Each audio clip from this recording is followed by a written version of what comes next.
আজকে আমাদের বিষয় হলো ব্যাকরণ এবং একক কারণ। ঠিক আছে, তো তোমাদের আগের দিনে এই কারণ সম্পর্কে আলোচনা করেছিলাম, তো আজকে আমরা আবার এটাকে রিভাইজ করব। ঠিক আছে, যেহেতু অনেকে ছিলেন না, তো যাই হোক আমাদের প্রথম কথা হচ্ছে বা প্রথম বিষয় হচ্ছে যে কারণ, অর্থাৎ কারণের ডেফিনেশন। অর্থাৎ কারণ কি, কেউ একজন বলতে পারবে কারণ কি বা কাকে বলে? তানভীর হবে না? আচ্ছা, কারণ এমন কোনো বিষয় না, কারণ মানে হচ্ছে সম্পর্ক। কি বললাম? সম্পর্ক। এবার দেখো, সম্পর্ক সাধারণত দুটো বিষয় বা বস্তুর মধ্যে হয়। যদি আমি বলি পিতা আর মাতা, ধরো পিতার সঙ্গে মাতার কি সম্পর্ক?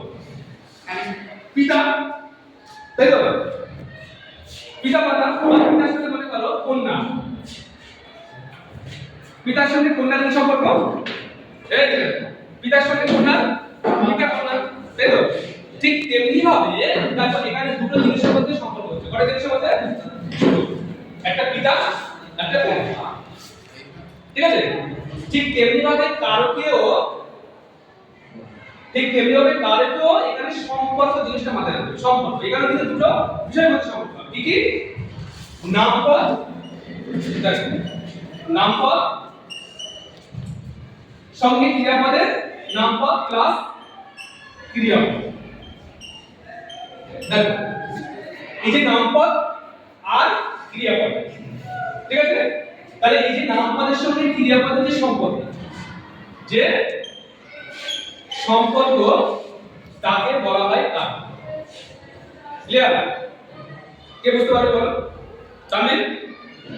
তাহলে কি বললাম? কারণ মানে কিছু নয়, জাস্ট সম্পর্ক, রিলেশন। কি? সম্পর্ক, রিলেশনশিপ। তাহলে এখানে কার সঙ্গে কার সম্পর্ক?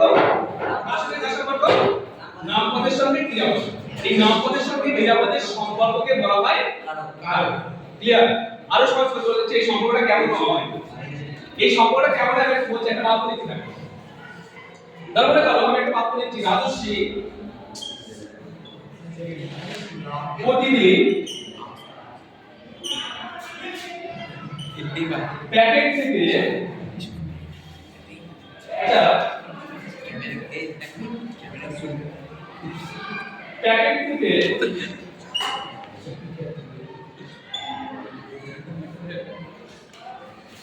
কত শিশুদের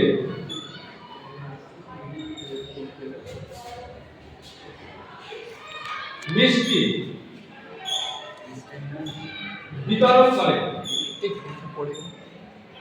বিতরণ করে। তাহলে আমি কি লিখলাম? যে রাজশ্রী প্রতিদিন প্যাকেট থেকে কত শিশুদের মিষ্টি বিতরণ করে। এবার দেখো এই বাক্যের মধ্যে ক্রিয়াপদ কোনটা? ক্রিয়াপদ কোনটা? এই বাক্যের মধ্যে ক্রিয়াপদ কোনটা? গুড, বিতরণ করা। এই বিতরণ করা হচ্ছে কি? ক্রিয়াপদ। এবার দেখো এগুলো একটা কি বলতো? নামপদ। নামপদ। এই প্রত্যেকটা নামপদের সঙ্গে ওই যে বিতরণ করা ক্রিয়াপদের একটা সম্পর্ক এরা আবদ্ধ আছে। দেখো সম্পর্কটা কেমন? ধরো রাজশ্রী, এই রাজশ্রী দেখো একটা ব্যক্তি, তাহলে এই রাজশ্রীর সঙ্গে এই যে বিতরণ করে এর একটা সম্পর্ক আছে। কি সম্পর্ক? যে ব্যক্তি, তাহলে এর সম্পর্ক কি হবে? ব্যক্তি। ক্লিয়ার? আবার প্রতিদিন না, প্রতিদিন মানে এটা কি বোঝাচ্ছে? সময়। তাহলে প্রতিদিনের সঙ্গে আবার এই বিতরণ করার একটা সম্পর্ক আছে। কি সম্পর্ক? বলো সময়। কি সম্পর্ক? সময়। আবার প্যাকেট, এই প্যাকেটটা কি? প্যাকেট। প্যাকেট এটা কি বলতে একটা বস্তু? এটা তো বস্তু, কারণ এর প্রাণ আছে নেই। তাহলে এই প্যাকেটের সঙ্গে বিতরণ করে এর একটা সম্পর্ক আছে। এটা কি সম্পর্ক? বস্তু সম্পর্ক। কি সম্পর্ক? বস্তু সম্পর্ক। দেখো এটা কি? এটা একটা অনুসর্গ। আবার পদ শিশু কি? এই পদ শিশু একটা ব্যক্তি, তাহলে এর সঙ্গে এর কি সম্পর্ক? নিশ্চয় ব্যক্তি সম্পর্ক। মিষ্টি, মিষ্টিটা কি? মিষ্টি কি? বস্তু। তাহলে এর সঙ্গে এই যে বিতরণ করার কি সম্পর্ক? বস্তু সম্পর্ক। তাহলে বুঝতে পারলে তোমরা যে বিতরণ করার ক্রিয়াপদের সঙ্গে প্রত্যেকটা নামপদের একটা সম্পর্ক আছে। কোনটা ব্যক্তি, কোনটা সময়, গোটা বস্তু। এই যে সম্পর্কে এরা আবদ্ধ আছে, অর্থাৎ ক্রিয়াপদের সঙ্গে প্রত্যেকটা নামপদ এই যে সম্পর্কে আবদ্ধ আছে, এই সম্পর্ককে বলা হয় কার। মনে রাখো তো, কি বললাম? এই সম্পর্কে বলা হয় কার। তাহলে কার কি? ক্রিয়াপদের সঙ্গে নামপদের যে সম্পর্ক, সেই সম্পর্ককে বলা হয় কার। ক্লিয়ার? এবার চলে যাচ্ছে কারকে ক্লাস পজিশন।